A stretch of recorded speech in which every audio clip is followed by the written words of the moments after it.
하나님의 말씀은 마태복음 13장 53절부터 58절까지 보겠습니다.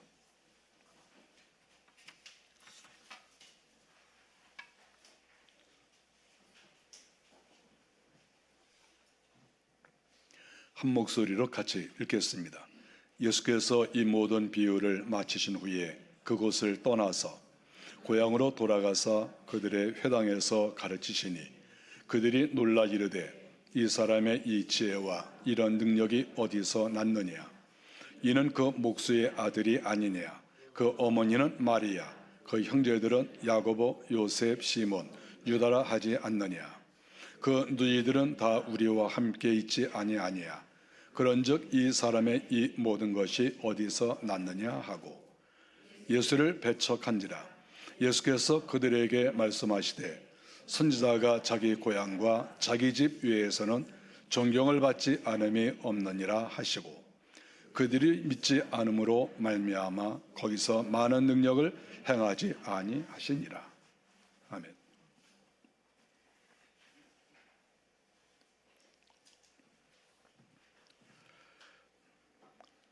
우리가 성경에 보면 예수님께서 선지자다 이런 말씀이 많이 나옵니다. 우리가 구약 시대를 보면은 중요한 직책 세 가지가 있습니다. 왕과 선지자와 제사장, 이 세 가지 직책이죠. 다 하나님께서 세우시는 직책입니다. 그리고 각 파트에서 최고이직이라고 말할 수가 있죠. 하나님께서는 자기 나라를 위해서 이렇게 왕과 또 제사장과 선지자 이러한 조직을 만드셨다는 것을 알 수 있습니다. 성경에 보면 모세도 선지자라고 하여 있고 또 예수님도 선자라고 했기 때문에 이 선지자는 또 특별한 직책이라는 것을 알 수 있습니다. 선지자가 대단한 것이 뭐냐 하면 선지자는 하나님의 음성을 듣게 됩니다. 그리고 하나님께서 그에게 사명을 주셔서 너는 이렇게 하라 이런 말씀을 듣고 행동으로 옮기게 됩니다. 하나님을 만나게 될 때 신비한 일들이 많이 있죠. 신비한 현상이 나타나고 하나님의 임재를 체험하고 또 환상도 보고 보통 사람들이 상상할 수 없는 그러한 일들이 있는 것이지요. 당시에 서기관들이 상당히 많은 학문을 연구했지만 이런 경험을 하는 사람은 거의 없습니다.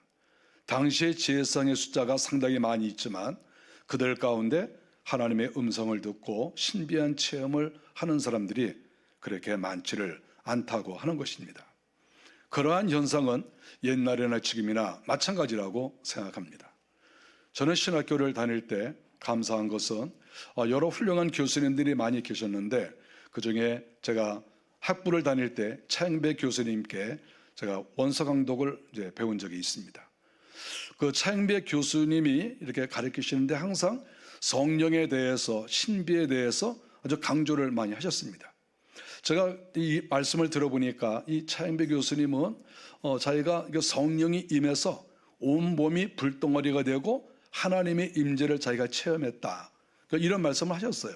그러니까 당시에 외국에서 공부하고 오신 분들은 대개 배운 대로 아주 학적으로만 가르치셨는데 이분은 외국에서 공부 다 하시고 오셨으면서도 하나님을 체험하고 이 성령의 깊은 은사가 그 속에서 나타나셨기 때문에 더 열정적으로 가르치시고 또 저 같은 경우는 상당히 기쁜 마음으로 이렇게 공부를 많이 하신 신학자도 이렇게 하나님을 깊이 체험한 사람이 있구나 그런 것을 알고 저는 그분을 굉장히 좋아하게 되었다 하는 것입니다.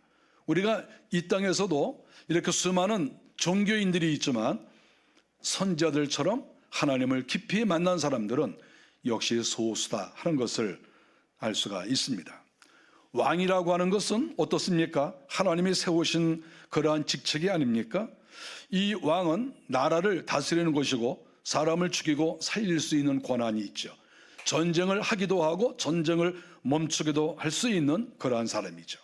또 왕이라고 하는 것은 세습이라고 볼 수가 있습니다. 이 왕은 왕궁이 있기 때문에 다른 곳으로 떠돌아다니지 아니하고 한 곳에 머물러서 정착해서 살고 있다 하는 것이 특징이라고 볼 수가 있고, 또 이 왕은 세금을 받아서 살고 있기 때문에 상당히 넉넉하고 그리고 대부분이 부자다 하는 것을 알 수 있습니다. 이스라엘 나라의 왕은 100% 남자라고 볼 수가 있죠. 그리고 또 이 왕은 역시 수백만 명의 인구가 있지만 그 중에 한 명만 왕이 될 수 있다 하는 것입니다. 왕의 특징이죠. 그러면 제사장의 특징은 어떻습니까? 제사장은 제사를 드리는데 최고의 권위를 가지고 있습니다. 세상의 어떤 권력자도 제사에 개입할 수가 없어요.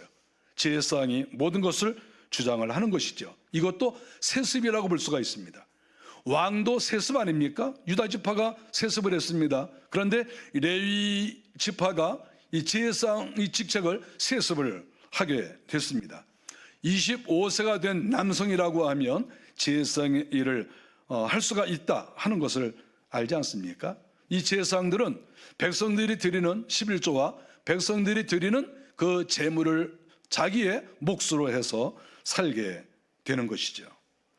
이 제사장이 만일에 백성들이 제사를 열심히 드리지 않거나 10의 1조를 드리지 않으면 제사장들이 가난하게 됩니다. 그래서 어떤 때에는 제사장들이 제사 드리는 일에 힘쓰지 않고 자기들이 이것저것 또 떠돌이 생활을 하고 또 제사에 참여하지 않고 또 도망가는 그러한 일도 있었다고 하는 것이 성경의 기록입니다. 그래서 제사장도 역시 남성만 하게 되겠고, 또 제사장은 소수이긴 하지만 그래도 또 상당수 숫자가 많이 있다 이렇게 볼 수 있습니다. 그러면 선지자는 어떻습니까? 선지자는 하나님의 말씀을 듣지 않으면 선지자가 될 수가 없어요. 선지자는 비정규직입니다. 다른 거는 다 정규직이에요. 그런데 선지자는 하나님께서 언제 어떤 사람을 부르실지 몰라요. 그리고 하나님께서 어떠한 직책을 줄런지 그것도 알지를 못합니다. 그러니까 이것은 비정규직 중에 비정규직이라고 볼 수가 있죠. 그러니까 결국 이것은 세습이 될 수 없다 하는 것이고, 하나님께서 부르실 때에 어떤 가문을 염두에 두지 않았습니다. 선지자들은 각 지파에서 하나님께서 그때에 따라서 부르셨다는 것을 우리가 알 수가 있는 것이죠. 선지자는 한 곳에 머물러 있지 않았습니다. 제사장은 예루살렘에 올라가서 성전 제사를 드리고 왕도 예루살렘에 머무르지 않았습니까? 그런데 선지자는 그렇지 않았습니다. 하나님께서 어디에서 활동을 해라 이렇게 지적을 해주는데 그것이 일정한 지역이 아니에요. 그러니까 하나님께서 누구를 부르실지도 모르고, 그리고 부름을 받은 사람은 어디 가서 일해야 되는지도 모르는 그러한 직책이라고 하는 것이죠. 어떤 때는 부자도 부르시고 어떤 때는 가난한 자도 부르십니다. 어떤 때는 여성을 부르시고 어떤 때는 남성을 부르십니다. 그러니까 성별에 어떠한 제한이 없다 하는 것을 알 수가 있습니다. 그런데 이 선지자는 그야말로 소수 중에 소수다 이렇게 말할 수가 있죠. 하나님은 이스라엘 나라를 이렇게 세워나가실 때 선지자와 제사장과 왕, 이 세 가지 직책을 주셨다 하는 것입니다. 이거는 원래 하나님께서 혼자 다 하시던 거예요. 하나님은 사실 왕 아니십니까? 또 하나님은 또 이 제사를 받으시는 분 아닙니까? 또 하나님은 말씀을 하시기 때문에 그 자체가 선지자의 그 근본이 아니시겠어요? 우리가 예수님을 생각할 때 가만히 성경을 보면 예수님은 이 삼직을 다 소유하고 계세요. 구약시대에는 이 왕과 선지자와 제사장을 따로따로 부르셨어요. 한 사람이 다 차지하는 경우는 거의 없다고 봐야죠. 그런데 예수님은 어떻습니까? 이 삼직을 다 소유하신 거예요. 여러분, 예수님은 왕 중에 왕이세요. 또 예수님은 제사장이에요. 예수님은 대제사장이시죠. 히브리서에서 그렇게 나와 있어요. 예수 그리스도는 대제사장이시다. 제사를 드리는데 가장 높으신 직책에 있는 분 아닙니까? 그리고 오늘 우리가 이 성경을 볼 때에도 예수님은 선지자다 이렇게 말씀하고 있는데 그거 사실 아닙니까? 그래서 우리는 결국 하나님께서 한 사람에게 이러한 중요한 직분을 몰아서 주시지 않는다. 이러한 직분을 각기 나누어 주신 것이지요. 그런데 이것을 소유하신 분은 예수 그리스도이신 거죠. 예수 그리스도만이 삼직을 다 소유를 하셨습니다. 우리가 한편 가만히 생각해 보면 신약 성경 마태복음 1장 1절에 아브라함과 다윗의 자손 예수 그리스도의 세계라 이렇게 기록이 되어 있어요. 우리가 이 말씀을 볼 때 이 아브라함과 다윗은 예수님만큼은 되지 않을지라도 그 예수님의 모든 어떠한 자격, 위치 이런 것들을 어느 정도 본받은 사람이라고 생각합니다. 그러니까 아브라함과 이삭과 야곱의 자손이라고 아브라함과 다윗의 자손 예수 그리스도로 가지 않았습니까? 그러면 예수 그리스도가 삼직을 다 소유했으면 아브라함은 어떻겠어요?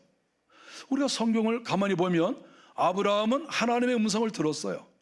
그리고 하나님께서 내가 지시하는 땅으로 내가 가라. 음성을 다 들었어요.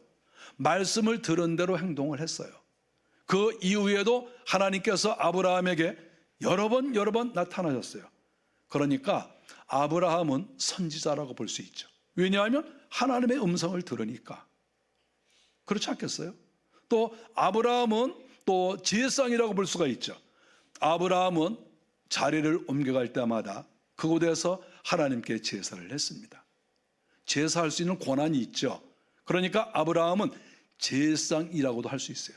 그러니까 아브라함은 선지자이기도 하고 제사장이기도 하고 또 아브라함은 왕이라고도 볼 수 있어요. 우리가 잘 아는 대로 자기 조카가 붙들려 갔을 때 그가 어떻게 했습니까? 자기가 자기 집에서 길리우던 군사를 데리고 가서 그 모든 사람을 물리치고 자기의 조카를 다 데리고 오지 않았습니까? 이거는 뭐예요? 이거는 왕과 같은 거예요. 그래서 우리는 아브라함을 생각할 때 아브라함은 삼직을 다 소유한 사람이다. 이렇게 볼 수 있어요. 그러면 아브라함과 다윗의 자손 예수 그리스도라고 했으니까 다윗은 그러면 어떻습니까? 다윗은 왕이죠. 일단 그것은 끝났어요. 그런데 다윗은 어떤 사람입니까? 하나님의 음성을 많이 들었어요. 전쟁을 하러 나갈 때에도 하나님 제가 올라갈까요? 그러면 하나님께서 올라가라. 이렇게 할까요? 그러면 하나님께서 말씀해 주셨어요. 그래서 그대로 행동을 했습니다. 그러니까 다윗은 선자와 같다고도 볼 수가 있어요. 다윗이 그러면 제사장이냐? 다윗 시대에 제사장들이 이미 있었죠. 그러니까 어떻게 보면 다윗이 제사장일까? 이렇게 생각도 우리가 할 수가 있습니다. 그런데 다윗은 개인적으로도 하나님께 기도를 많이 한 것뿐만 아니라 제사장만 먹을 수 있는 떡을 먹었다. 성경에 나오지 않습니까? 제사장 아니면 떡을 못 먹어요. 그런데 다윗은 그 떡을 먹었어요. 당시에 제사장이 다윗에게 그 떡을 줬어요. 이걸 먹으라고. 우리가 이런 것을 볼 때 다윗도 역시 삼직을 다 소유한 사람이다. 이렇게 볼 수가 있죠. 그래서 우리 주님은 성경에 선지자라고 나와 있지만 이 삼직을 다 소유하신 분이다. 이렇게 말할 수가 있습니다. 우리 주님은 오늘 본문에서는 선지자의 역할을 하셨습니다. 54절에 보니까 주님께서 여러 곳에서 전도를 하시다가 고향으로 돌아가셨습니다. 나사렛으로 돌아가신 거지요. 그리고 그 근처 회당에서 가르치셨습니다. 예수님께서 가르치시는 내용이 엄청나죠. 충격적이죠. 지금까지 이스라엘 사람들이 서기관들에게 장로님들에게 들었던 그런 이야기 수준이 아니죠. 깜짝 놀랄 만한 새로운 소식을 이렇게 가르쳐 주었죠. 성경에 보니까 고향 사람들이 놀랐다고 했습니다. 지금까지 자기들이 전혀 알지 못했던 천국에 대한 신비로운 그런 이야기, 그리고 병을 고치고 귀신을 쫓아내고 하시는 그 모습을 볼 때 자기가 알고 있는 청년 예수가 아니다 하는 것을 고향 사람들이 알게 된 것이죠. 우리가 이런 신비한 이야기를 가르쳐주면 사람들이 마음을 열고 계속 배우고 싶은 마음이 있어야 되는데 예수님의 고향 사람들은 그렇게 하지 않았습니다. 이 처음 듣는 이야기, 신비한 이야기, 또 예수님의 능력을 나타나실 때 그런 것을 귀하게 받아들이는 것이 아니라 오히려 의심을 하고 오히려 반발하는 그런 마음을 가졌습니다. 57절에 보니까 예수를 배척한지라 이렇게 기록이 되어 있어요. 예수님을 배척했습니다. 아니, 예수님이 신비한 이야기를 가르쳐 주시고 능력과 권세를 행하시고 정말 다른 사람들이 할 수 없는 기가 막힌 일을 행하시면 더 좋은 게 아닐까요? 우리 고향 사람 중에서 나이가 30살밖에 안 된 이 젊은 청년인데 어떻게 이렇게 신비할 수가 있느냐, 그래서 더 환영하고 좋아할 것 같은데 사람은 좀 안 그런 것 같아요. 그래서 오히려 배척하고 가까이 하지 않고 뭐 저런 사람이 다 있어, 오히려 이렇게 예수님을 대우했다. 성경에 이렇게 기록을 하고 있습니다. 그들이 하는 말이 무엇입니까? 성경에 보니까 그 어머니는 마리아, 그 형제들은 야고보, 요셉, 시몬, 유다라 하지 않느냐. 즉 예수님의 어머니가 마리아인 것을 다 알고 있어요. 그리고 예수님의 동생들 야고보, 요셉, 시몬, 유다가 있다는 것을 여기서 밝히고 있죠. 그래서 예수님은 동생들이 이렇게 많다는 것을 성경에서 가르쳐주고 있어요. 예수님 동생들 많아요.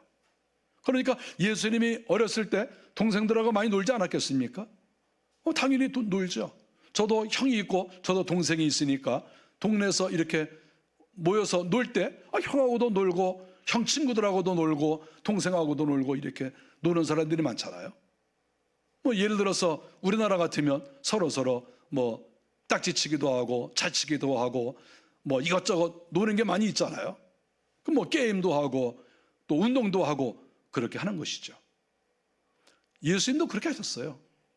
여러분, 예수님은 이렇게 어렸을 때 성장하시면서 동생들하고 놀지 않았겠어요? 다 같이 어울린 거죠. 동네 사람들이 예수님의 동생 이름을 줄줄 꿰고 있어요. 그러면서 또 56절에 보니까 이는 그 목수의 아들이 아니냐, 또 이렇게 얘기를 하고 있는 거예요. 그 목수, 여기서 정관사 또 이렇게 그가 붙어 있어요. 이거는 어떻게 보면 유명하다는 얘기예요. 다 알고 있는 목수. 그러니까 아니 그 예수는 그 목수 요셉의 아들이 아니냐, 바로 그 말이죠. 그 유명한 목수, 열심히 일하는 목수, 그 목수 아들 아니야? 이렇게 얘기를 하고 있는 거죠. 그러니까 아버지도 누구고 어머니도 누구고 동생들 누구고 다 알고 있는 거예요. 거기에서 무슨 신비한 것이 나오겠냐 하는 것이죠. 56절에 보니까 그 누이들은 다 우리와 함께 있지 아니하냐. 누이들이 우리와 함께 있다 하는 이 말은 무엇일까요? 그대로 그냥 누이들도 있다 이렇게 하면 되는데 그 누이들이 다 우리와 함께 있지 아니하냐 이렇게 말하는 것은 말하는 것은 주로 남자들이 말을 했을 것으로 생각했을 때 그 누이들이 결혼을 했다는 의미로 받아들일 수가 있습니다. 그렇지 않겠어요? 그러니까 예수님의 여동생들이 다 결혼을 한 거예요. 그래서 사돈댁도 있고 또 자기의 이렇게 인척관계가 다 이렇게 되어 있는 거예요. 그러니까 결국 예수님의 고향에 갔더니 예수님의 그 친인척관계, 형제관계 이런 것을 동네 사람들이 완전히 다 알고 있는 거예요. 이거 너무나 당연한 거 아니겠어요? 그러니까 예수님은 여기에서 일종의 일반화되어 있는 거죠. 다른 사람들도 아버지 어머니 있고 형제 있고 예수님도 아버지 어머니 있고 형제 있고 다른 사람들도 빵 먹고 살고 예수님도 빵 먹고 살고 사는 게 똑같아요. 다 노는 게 다 똑같아. 그런데 어느 날 갑자기 예수님이 하나님의 은혜를 받고 여기저기 다니시면서 말씀도 증거하시고 능력도 행하시는데 동네 사람들은 이게 잘 마음에 와닿지 않는 거예요. 존경이 안 가는 거예요. 한마디로. 우리가 이 세상에서 자기 고향 사람에게 존경을 받는다. 이거요 굉장히 어렵습니다. 어려워요. 이거 어려워. 고향 사람들에게 존경받는다. 여러분 그렇지 않겠어요? 만일에 자기 고향에서 함께 어려서 놀던 이렇게 같이 물장구 치고 같이 놀던 그런 사람이 예를 들어서 높은 고위직에 올랐어요. 그리고 이제 그 사무실에 방문을 했다 생각해 보십시오. 그러면 다른 사람들처럼 이렇게 고개를 숙이고 아주 존경하는 마음으로 이렇게 할 것 같습니까? 그렇게 할까요? 여성들은 모르지만 남자들은 잘 안 그래요. 남자들은 가가지고 만일에 그분이 장관이다 그러면 장관님 뭐 이렇게 하는 게 아니라 김 장관 잘 있었나? 여러분 혹시 이렇게 하지 않겠어요? 여기 남성분들 어떻게 하겠습니까? 자기 동창이 장관이 됐어요. 그 사무실에 갔어요. 근데 사무실에 비서들이 어서 오십시오 이렇게 하는데 가가지고 장관님 안녕하십니까? 그리고 고개를 숙이고 90도로 인사하고 뭐 그렇게 할 것 같아요? 김 장관 잘 있었나? 그러지 않겠어요? 가서 또 이렇게 대화를 나눌 때도 다리를 쓱 꼬면서 말이죠. 이렇게 다리를 하나 딱 꼬가지고 차를 마시면서도 정중하게 다리가 마시는 게 아니라 다리 딱 꼬고 비스듬히 차나 쫙 마시면서 뭐 장관 할 만한가? 그럼 우리 학교 다닐 때 말이야 우리 같이 농땡이 피고 그때 우리 놀러 다녔지? 이런 얘기 하지 않겠어요? 가서 나라를 위해서 수고를 많이 하십니다. 뭐 존경합니다.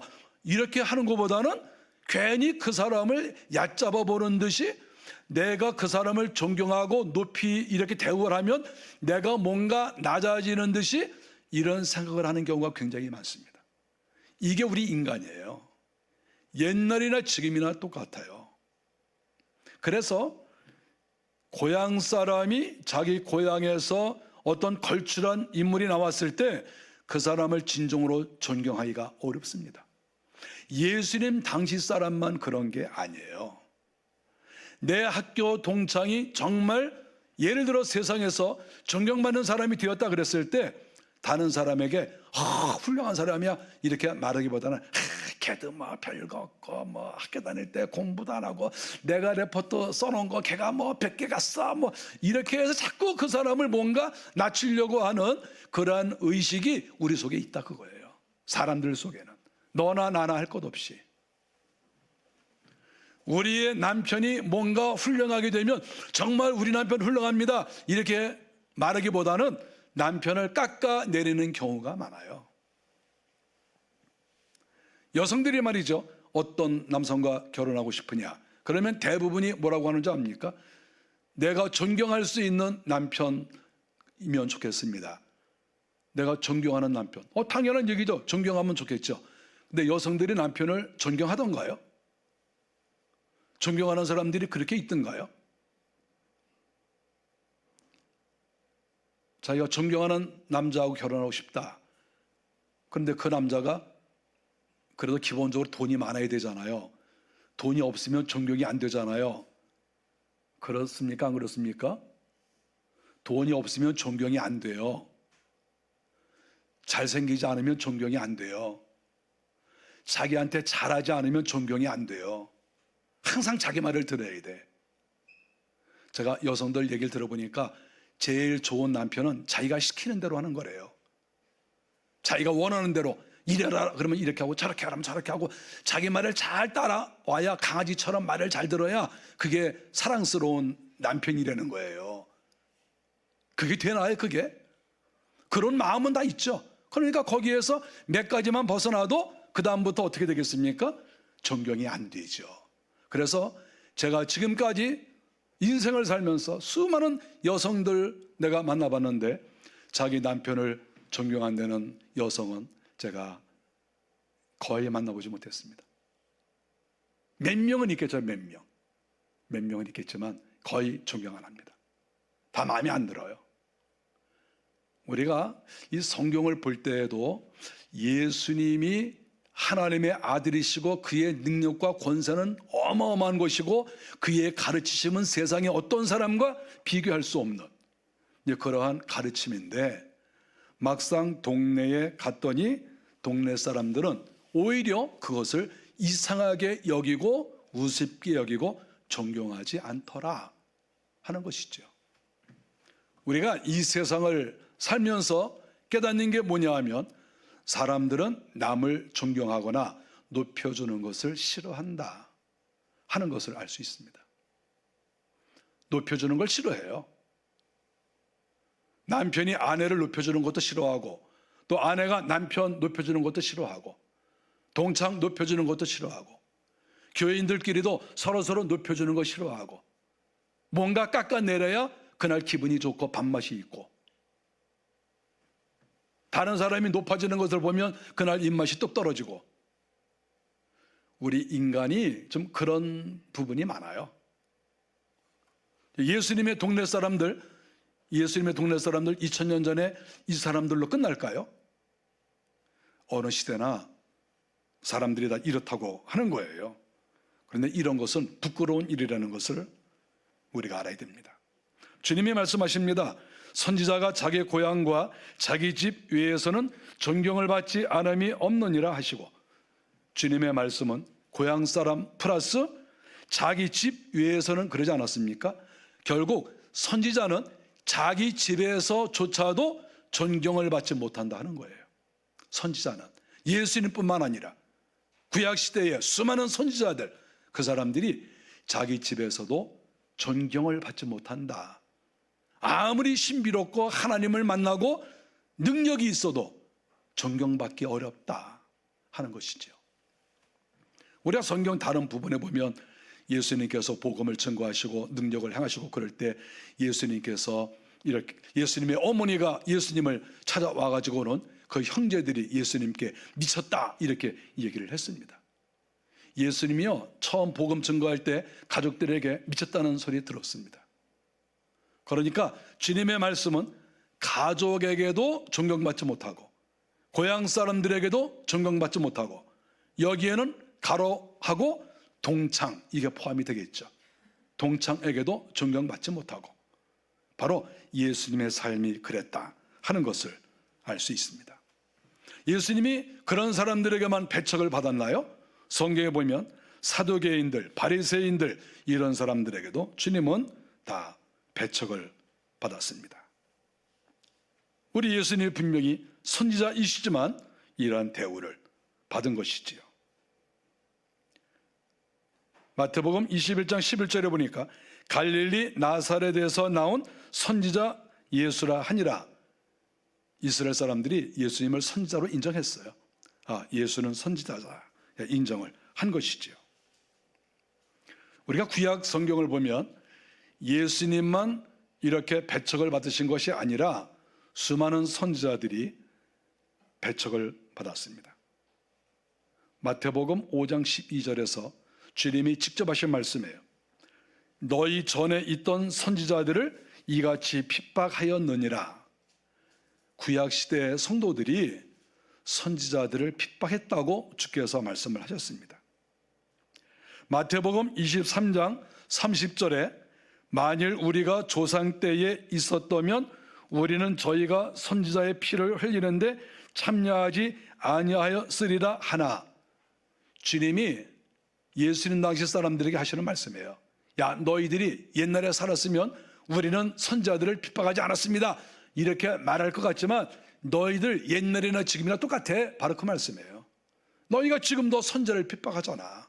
너희들 옛날에 태어났어도 마찬가지야. 너희들이 종자가 그래. 이렇게 말씀하시는 거예요. 종자가 그래, 종자가. 하나님의 사람을 무시하고 하나님의 말씀을 듣지 않으려고 하는 그것이 우리 인생들의 그러한 밑바닥에 깔려있는 그러한 마음이다. 이렇게 말씀을 하시는 것이죠. 이런 마음을 가지고 있으니까 사도들이 복음을 증거할 때 사도들을 그렇게 핍박하지 않았습니까? 사도행전 5장 41절에 보니까 사도들은 그 이름을 위하여 능력 받는 일에 합당한 자로 여기심을 기뻐하면서 공회 앞을 떠나니라. 그 이름을 위하여 능력 받는 일에 합당한 자로 여겼다. 사도들은 각오를 했다는 거예요. 이 민족이 하나님의 사람들을 그렇게 핍박을 했는데 우리가 지금 성령에 충만해서 복음을 증거할 때 역시 또 우리를 핍박할 것이다. 이것을 사도들이 이미 다 각오를 했다 하는 것이죠. 사도 바울도 마찬가지 아니겠습니까? 사도행전 12장 10절에 보니까 바울도 그리스도를 위하여 많은 고난을 받았다 이렇게 기록이 되어 있어요. 하나님의 사람들은 환영을 받는 것 같지만 실상은 환영을 받지 못했어요.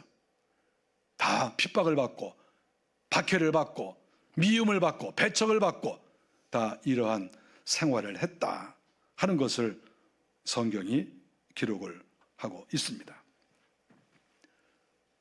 초대교회 때 이런 선지자와 같은 사람들이 많이 있었어요. 하나님은 어느 시대나 역사를 하시거든요. 그러니까 초대교회 때에도 하나님께서 주의 말씀을 사람들을 택하셔서 그에게 가르쳐 주시고 환상을 보여주시고 은혜를 주시고 이렇게 하셨다고 하는 것이죠. 사도행전 11장 27절에 보니까 그때의 선지자들이 예루살렘에서 안디옥에 이르니, 이거 신약시대거든요. 신약시대에도 선지자라는 말이 나와요. 예수님은 하늘나라에 올라가셨는데 선지자들이 예루살렘에서 안디옥에 이르렀다. 선지자가 있었어요. 12사도도 있었고 70문도도 있었고 여러 또 직책이 있는 사람이 있었죠. 7집사도 있었고, 그런데 그 외에 선지자라는 사람이 있었죠. 사도행전 21장 10절에서도 여러 날 있더니 한 선지자 아가보라 하는 이가 유대로부터 내려와, 아가보라고 하는 선지자가 또 있었어요. 그러니까 초대교회 때에는 사도들만 있었던 것이 아니고 7집사만, 장로들만 있었던 것이 아니라 선지자들도 활약을 많이 했었다 하는 것을 성경에서 다 우리에게 가르쳐주고 있습니다. 사도행전 21장 9절에 보니까 빌립 집사의 딸들도 예언을 했다, 이렇게 성경에 기록이 되어 있어요. 빌립 집사의 딸이 예언을 하는 거예요. 하나님께서 그와 함께 하시고 하나님께서 은혜를 주시니까 예언을 막 하는 거죠.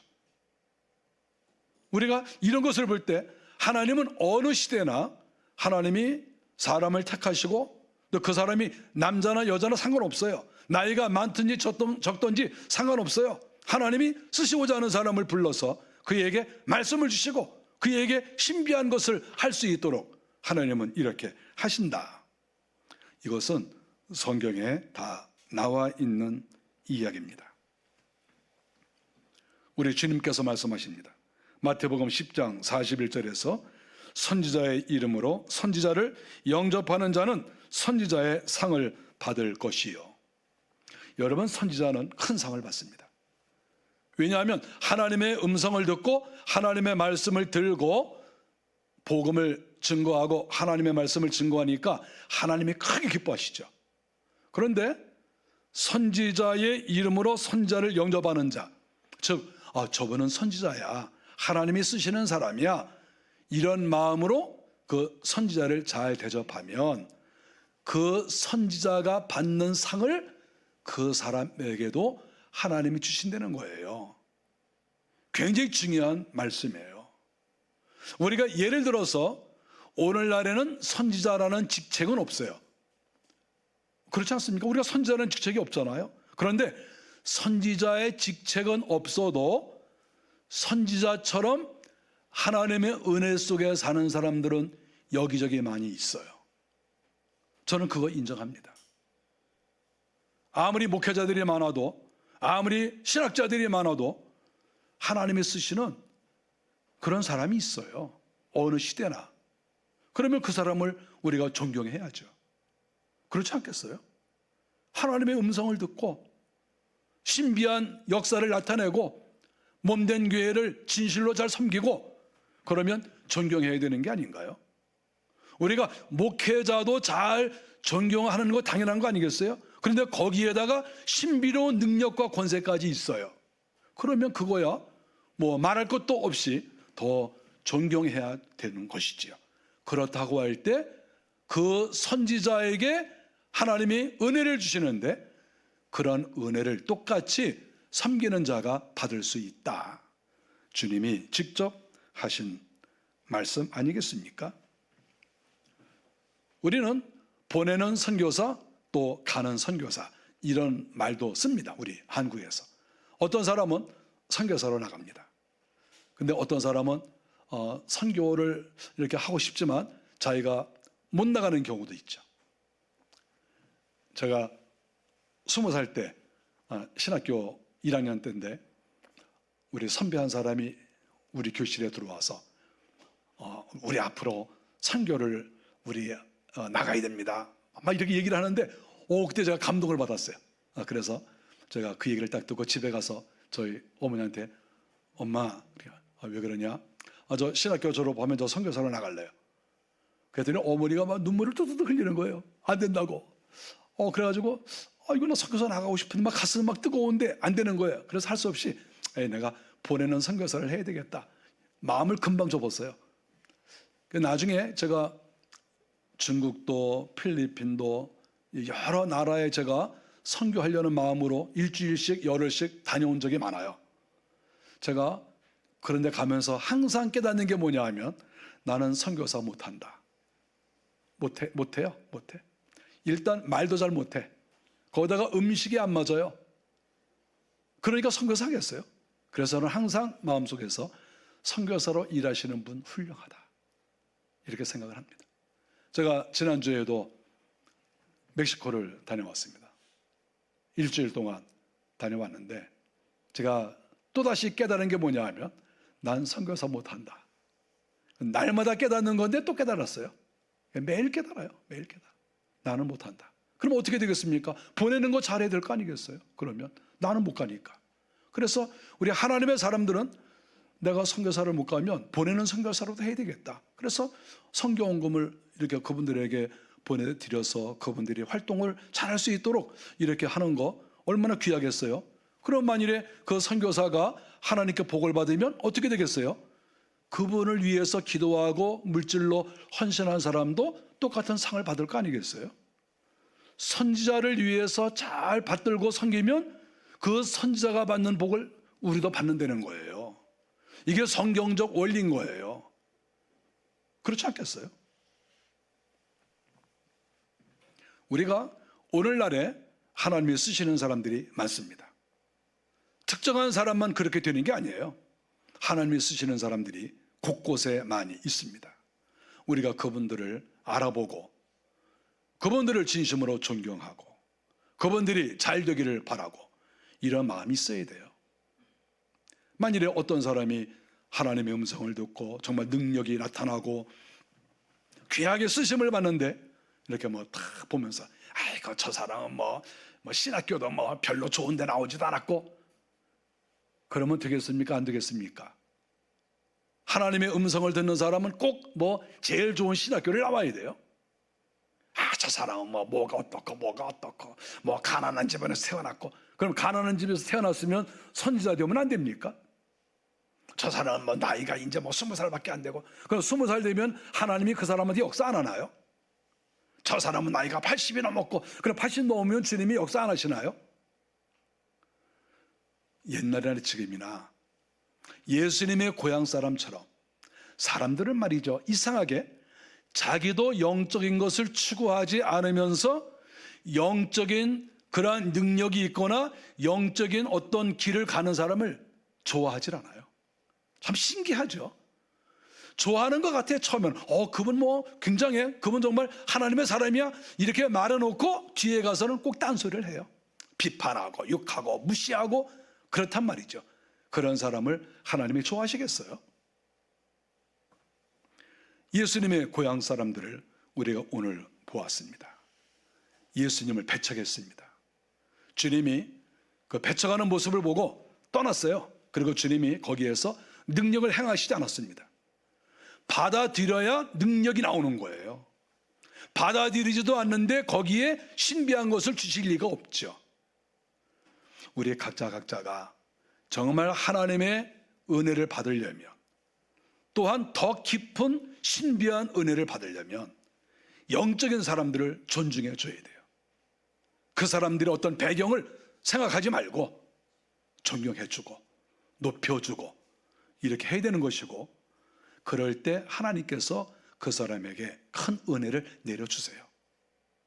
오늘 주님께서 행하신 또 당하신 이 모습을 보면서 하나님, 이 마지막 시대에 영적인 것을 좋아하지 않는 이러한 시대에 우리가 영적인 것을 사모하고 또 영적인 사람들을 존경하는 저희들이 되게 하옵소서. 이런 마음을 꼭 가지시기를 바랍니다. 기도하겠습니다.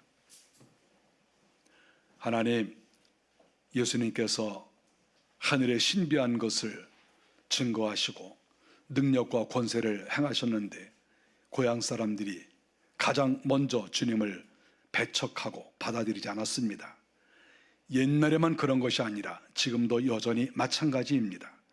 영적으로 어두운 이러한 시대에 하나님께서 우리 한 사람 한 사람에게 큰 은혜를 내려주셔서 우리 각자가 하나님을 깊이 만나게 하시고 하나님의 은혜 속에 살아가는 저희들이 되게 하옵소서.